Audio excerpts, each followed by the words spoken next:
Galing sa Diyos yan eh. Yung tidal wave nanggagaling sa Diyos yun. Basahin natin ang Amos. Siya na gumawa ng kanyang mga silid sa langit at kumatha ng kanyang balantok sa lupa. Siya na tumatawag ng tubig sa dagat at ibinubugso sa ibabaw ng lupa.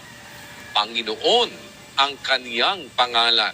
Tumatawag siya ng tubig sa dagat, ibinubugso sa ibabaw ng lupa.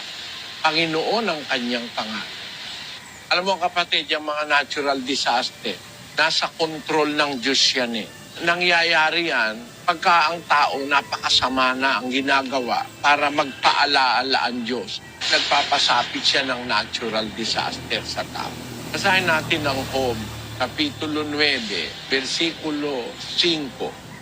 Na siyang naglilipat ng mga bundok at hindi nila nalalaman pagka nililiglig niya sa kanyang pagkagalit, na siyang umuuga ng lupa sa kanyang kinaroroonan at ang mga haligi nito ay nangayayanig.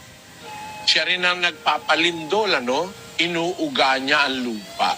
Dahil nagagalit siya, pagka nakakita ka ng lindol sa isang lugar, malakas, ay nagpapakita ng galit ng Diyos. Ganon din yung bagyo. Ganon din yung tidal wave.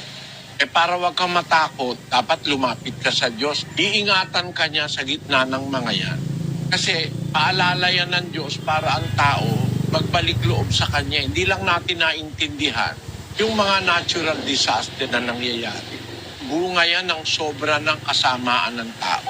Hindi na kumikilala sa Diyos, marami nang ayaw man lang na manalangin sa Diyos, tumasama ng masyado ang tao.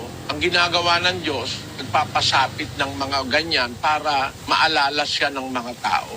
Tingnan mo, pag lumilindol, marami na nanalangin. Kaya nga nung bumagyo yung sa Bisaya, Pero mo, yung mga puno ng nyog, nung dumating na yung malakas na hangin at tidal wave, nabubunot yung mga puno ng nyog eh. Meron tayong kapatid, nadat nandun sa may malapit sa dagat. Wala na siyang makakapitan. Kumapit siya, puno ng papaya. Yung mga nyog, natanggal yung puno, nadala ng alon. Siya sa papaya lang nakakapit, hindi siya natamaan. Hindi siya nalunod.